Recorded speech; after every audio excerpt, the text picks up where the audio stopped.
Homemade vinaigrette is a great marinade for chicken and other proteins like fish or pork.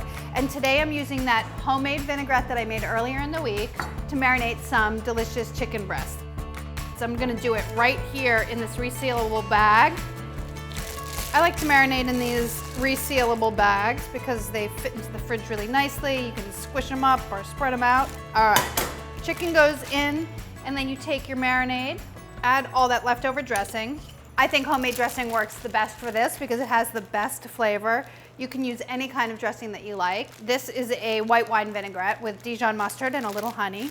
Just mush it around. This is the other great thing about marinating in a resealable bag because you can just mush everything around, you get everything really nice and coated, and then it doesn't take up very much room in your refrigerator if you're marinating for a longer time. See? 30 minutes at room temperature or up to overnight in the fridge. I think I'm gonna wash my hands because they feel like they got a little chicken on them. I don't think I mentioned that this is a one-pan meal. I love a one-pan meal. So trim one large zucchini and then cut it into half moons. If you have small zucchini, use 2. Put them on a baking sheet. And then 1 Yukon Gold potato. Cut it into like 1-inch pieces approximately. You could use a russet potato if you don't have a Yukon Gold. And if you like a lot of potato, just go ahead and add another one. Add that to the pan. And lastly, but not leastly, some cherry tomatoes. You don't even need to cut them in half. 1 container of cherry tomatoes. You just throw them onto the baking sheet, and they're gonna create a little bit of a sauce on the platter. Drizzle with 2 tablespoons of olive oil. Season it with salt and pepper, and then toss. The great thing that happens here is that the cherry tomatoes, when they go into the oven, they roast down and release some of their juices, and that's gonna help dress this salad that I'm gonna make later with the chicken and these veg and some spinach. That's what I like, a self-saucing meal. The chicken that's been marinating, put that right on the pan. All this stuff roasts together for about 10 minutes at 475. Then turn it to broil and cook it until the chicken is done. It'll take about 10 more minutes. Take the chicken off, put the veg back in for 5 more minutes. Then you're good. The temperature you should cook your chicken to, if you're using a thermometer, is 165.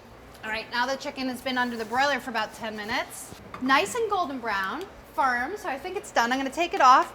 The vegetables just need to cook a little bit longer. I want them a little more brown. So put the veg back in under the broiler until they're tender and golden. That should take 5 minutes at least, maybe a little bit longer. Just give it a check. While they're cooking, you can slice up your chicken. You want to remove the bone and then slice the chicken up into slices. You can leave the skin on, which is what I like to do, or you can take it off. It's totally up to you. I just like the crunch and golden brownness of the chicken skin, so I leave it on. But for a leaner meal, you can certainly take it off. I am rushing this a little bit. I should have let it rest for about 10 minutes, so it's a little bit hot. If the chicken were a little cooler, it would be much easier for me to remove the chicken bone with my fingers. But it's okay. It's okay if you have Teflon fingers like me. Ha ha ha. Don't worry about me, I'll be okay. Though the resting is not just for letting it cool off a little bit. It also allows the juices to redistribute and finishes the cooking of the chicken just a little bit.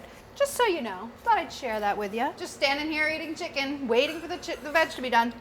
They might be done. Let me check. Oh, yeah. Look at the difference. Look how brown they got. Don't you love that? The tomatoes have released some of their liquid, which is going to make a delicious dressing. So we're going to wilt down the spinach a little bit by putting this hot, juicy vegetable mixture on top of the spinach. Add this stuff to this spinach and toss it around. And the juices from the roasting and the vinaigrette that was on the chicken, it's going to mix together to make a salad dressing for the spinach. What do you think about that? Pretty cool, huh? I like things that serve more than one purpose. The tomatoes roast in with the vinaigrette and make a dressing for the salad, and everything happens on one pan. Give yourself a nice big plate.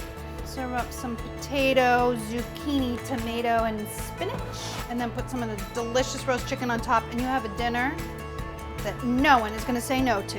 One pan, less than 30 minutes. What more could you ask for? Pretty much nothing. Phantasmagorical.